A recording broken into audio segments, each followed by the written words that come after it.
Okay, so good day class.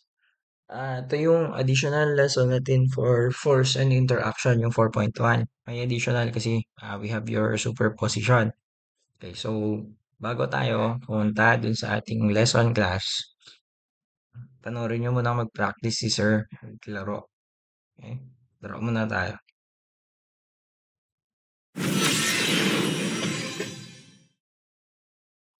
Laro muna tayo class. Okay, dami namang ano dito. Sige, um, hindi tayo ng hero.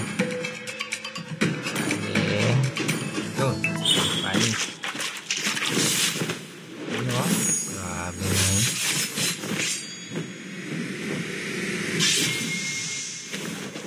Sir, what's your command? Bale, saan yung ano dito? Makita. Road training ba yan? Wata? Wata yun eh. Oo. Yan.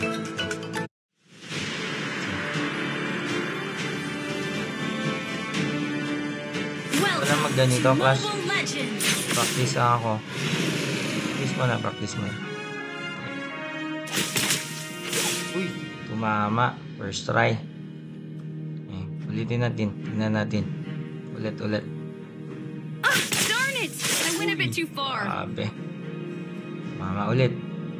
Ito nga, try nga natin dito. Pwede. Ay, kulang. Saba. Ito ulit. Tingnan natin. Mixing masyado. Okay. Needlework? Wala Not pa my rin. thing. Rin kaya. Balik tayo dun sa first position natin kanina. Yan. Yung, habaan nga natin. Try ko habaan. Wait lang. Where are you looking? I am here. Grabe. Kamali pa ako dun Ah, darn it! I went a bit too far. Ako. Tama na. Ayoko na. Back na. Ayoko na. Back na natin. Okay. So, kunin natin yun, guys. Yun na lang, example natin yung ginawa ni sir kanina. So, bale, to na lang. Hindi ko, saan ba makita ulit to? Tingnan ulit natin, baka di nyo maalala. Meron kasi, may cable dyan, may cable doon. Tignan natin anong nangyari dyan eh. Wala na ba?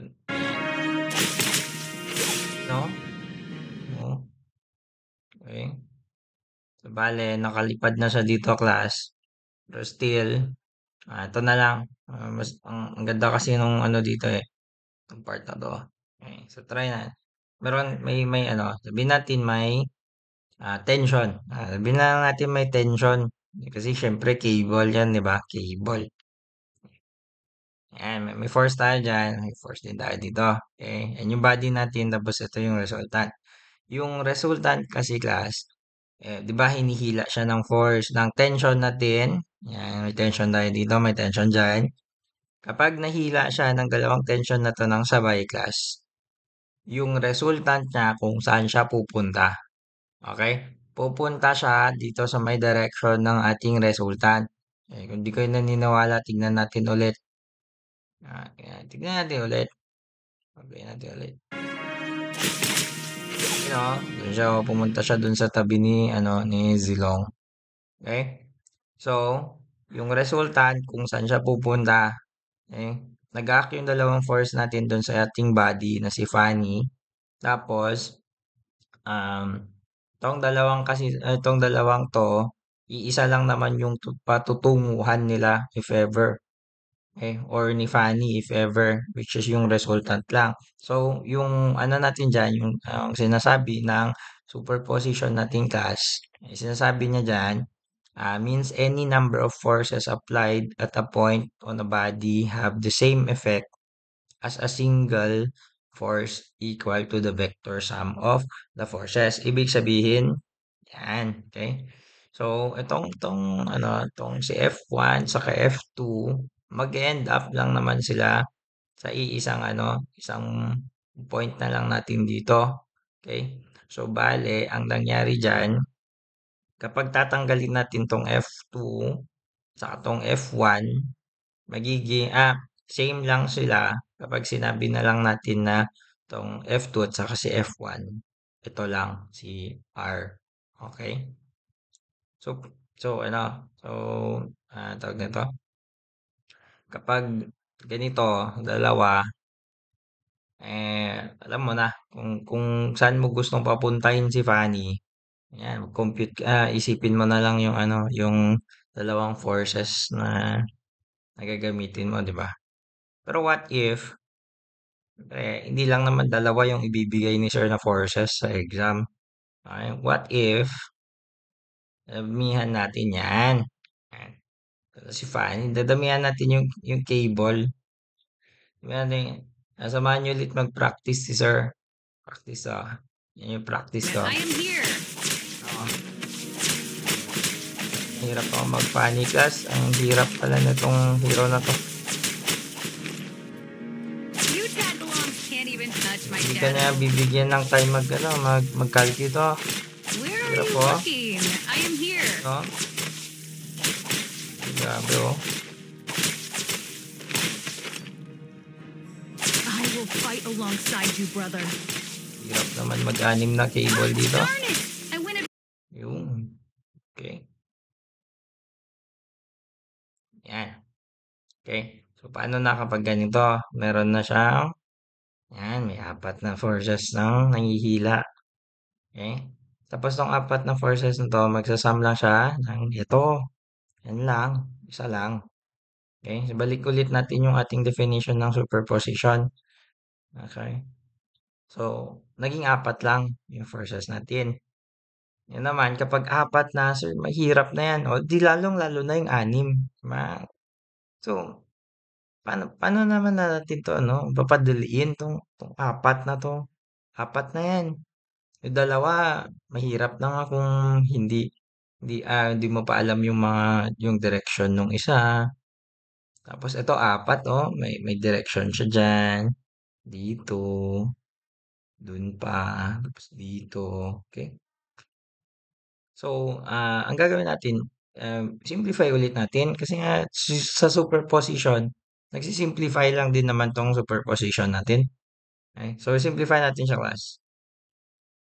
Yan, di ba? Ano yung Rx, ano yung Ry? Yung mga yan, sir. Wait lang. Sorry. Mga yan kasi ito yun. Yan. Yan yung Rx at Ry natin. Sinimplify na lang natin siya, class. Diba? Sinimplify natin siya. Ginawa nating components yung ating mga forces. Okay? May component sa F1, may component sa F2, si F4, saka si F3. Tapos, sabi dito, yung R of x is equal to summation of f of x. Ito yun. Summation of forces along the x-axis. Tapos, R of y natin is equal to summation of forces along the y-axis. Ito yun. Okay? So, babalik na ni sir yung yung na-click niya kanina. Para maintindihan nyo kung ano to. Okay, so yan. Okay. So, yung isa pang concept ng ating superposition class, to. 'Di ba yung una kanina, balikan natin yung una. Balikan natin yung una, sabi yung una kanina. Ito ba yun? Yeah. Ito, and rin. Ito ba? Ito yun. Okay. So, yung nangyari dito, class, ito yung R natin, Ang nangyari dito, itong dalawa, sinimplify natin. Itong dalawang to, sinimplify natin. Ginawa nating R. Okay. So, move tayo dun sa dun sa next natin. Move tayo dun sa next. Okay. So, ito na. Yan. Okay. So, ngayon, baliktarin natin, class. Okay. So, ito. Superposition means any force can be replaced by its component vectors acting at the same point. Okay? So, yung kanina, yung forces, ginawa natin siyang R na lang. Ngayon naman, baliktarin natin. If meron tayong R, okay? If meron tayong R, pwede na lang natin yung tanggalin, class. Yung R na yan. Pwede natin siyang tanggalin. pwede nating i-replace na lang siya with its components. Same parehas lang yung lalabas dyan, class. Same parehas lang din naman yung force na ano natin. Okay? Isa lang ang ibig sabihin nun. Kapag meron tayong R na 'to, itong tayong R, ibig sabihin niyan meron tayong, corresponding R sa Y na hinihila yung ating particle pataas, tapos hinihila yung particle toward, parallel to the direction ay, hindi siya parallel. Um ito, basta yung sa along the x-axis, sorry. Parallel to the x-axis, may humihila din sa kanya dun sa axis na yun, tong r of x natin. Okay? So, pwede na lang natin sabihin na itong si r, yan, yung singular force na yan, pwede na lang nating tanggalin yan at iwan na lang tong dalawang to. Okay? So, yun yung isa pang sinasabi ni superposition. Yan. Pwede natin siyang palitan or pwede naman nating balik na lang din yun. Tapos, tanggalin na lang natin yung dalawang yan. Okay?